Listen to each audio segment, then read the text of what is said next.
Hi, I'm Bob Santelli from the GRAMMY Museum. I'm here to talk to you about a brand new online program that we're starting today called Album Club. Now you might ask, what's Album Club? Well, Album Club is like a book club, except we're not reading books, we're listening to albums. Some of the greatest recordings in popular music history.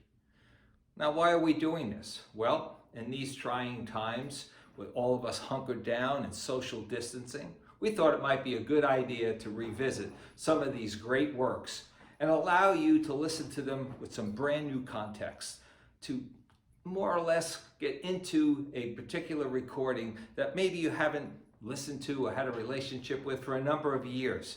And now, what a great time to bring it back into your lives. So here's how it's going to work. Each album club will have two segments. Those two segments will deal with the particular album at hand. Now, what album would we start with? Well, for those of you who know me, I'm from New Jersey. And if you're from New Jersey and you're talking about classic albums and great artists, well, you have to start with Bruce Springsteen. So today, the first album in Album Club is Bruce Springsteen's Born in the U.S.A. Now, what I'll do is, in just a couple of minutes, I will give you a few contexts, a few historical tidbits, if you will, kind of set the stage for when this album was released and what it meant, not just to Bruce's career, but also to popular music in general. And then I'm going to give you an assignment, and that assignment will take you over the next week.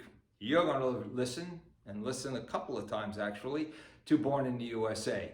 And then when we come back next week, then we'll discuss it, and I'll give you some finer points to listening to that album, and then you go off on your own and you have a deeper, greater relationship with this classic work, hopefully providing enough insight and enough information, enough inspiration that allow you to have this great relationship, well, for a long time. So that's the plan. That's what we're doing today. And I hope you'll stay with me. I hope you'll join us for the next few weeks as we deal with this incredible trying times that we're in the U.S. and the rest of the world, and basically have fun while we're all hunkered down. Okay, here it goes. Born in the USA was released in 1984. It was Springsteen's seventh studio album.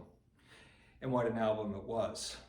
But before you talk about Born in the USA, you have to go back one album, to 1982, an album called Nebraska, which really wasn't meant to be an album, but became an album out of necessity. How did this happen? Well, very quickly. Bruce Springsteen had released before Nebraska an album called The River, and that resulted in a great concert tour and remarkable reviews by the critics. Springsteen had gone from star to near superstar at this particular point. And of course, he was looking to do a follow-up album. Well, he wrote a number of songs in 1981 with the hope in 1982 of releasing a follow-up to The River. What he recorded in his bedroom back in New Jersey were a series of songs that ultimately sounded better in a very acoustic, raw format as opposed to a band, E Street Band kind of experience. So instead of forcing the issue and putting these songs that he had written out with the E Street Band, he puts out an album called Nebraska. And if you're a Springsteen fan, you know that album. Boy, you should. It's one of his greatest. And it's a series of almost raw, demo-like songs that speak directly to the roots and influences of people like Hank Williams and Robert Johnson and others that Springsteen had begun to realize as influences. So in 1982, Nebraska comes out. There's one song that Bruce wrote during the writing of Nebraska that does not make the Nebraska album, and that song is Born in the USA. Now, for sake of discussion here, what I'd like you to do is, after we're done with our little segment, go online or go to your CD collection and call up the box set called Tracks.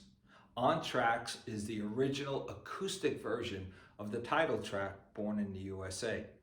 Listen to that and you'll see how that song first materialized. It was great. but it did not have the star power that Bruce and manager John Landau was looking for. And so Bruce decides to rewrite that song. It was an important song for Bruce because Bruce was just starting to come to grips with the post-Vietnam War experience in the U.S. Bruce didn't go to Vietnam. He was 4F. He did not get drafted.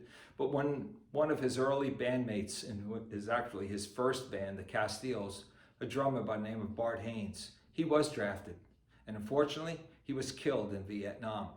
That had a profound impact on Bruce for many years. And in the early 1980s, thanks to a book that he read called Born on the 4th of July by Ron Kovic, he starts to think seriously about writing a series of songs about the Vietnam experience and America's relationship to it and Bruce's relationship to it. Born in the U.S.A. might be one of the most misunderstood songs in all of American music history.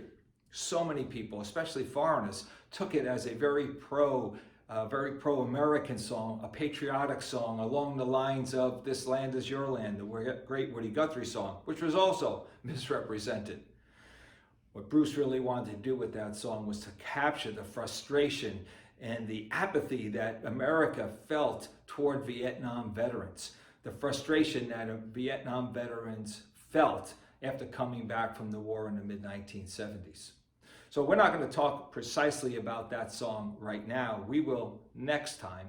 But just understand that that is really the foundation for the album Born in the USA. And of course, that becomes the title track.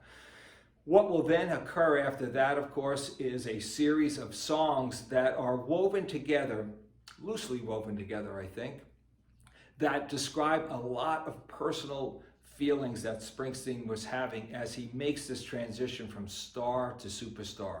So on that particular album, Born in the USA, you're going to hear songs such as Glory Days, where Bruce recollects an actual true story that occurred when people relive the old nostalgic glory days of high school and thereof. You'll also hear a song called My Hometown, which is a very detailed, powerful song about Bruce's hometown of Freehold, New Jersey, and an incident that actually occurred there. Having grown up on the Jersey Shore like Bruce, I remember it precisely. And what I do know about that song is how accurately Springsteen captured that moment and the personal recollections that make that song one of the standout tracks on the album. So you're listening to Born in the USA, you're listening to Glory Days, you're listening to My Hometown, and then you're listening to a song called Dancing in the Dark, which at the time, hardcore Springsteen fans couldn't believe that he would write something of a disco number and a dance song that was far removed from the power and passion of Born in the USA or the intimacy of My Hometown. So there you have it. You have 4 songs that we're going to be dealing with. Born in the USA, My Hometown, Glory Days, and Dancing in the Dark. I'd like you to listen to the entire album a few times between now and the next time we meet. But when we come back, we'll talk about those 4 songs in particular. And then, if you want, you can send me some comments and some questions, and I'll do my best to answer whatever I can for you to bring even more insight into the experience of reliving one of the great albums in rock and roll history, Born in the USA. So until next time, pay attention to the album, read up a little bit on Bruce Springsteen, and I'll see you on the other side of next week. See you later.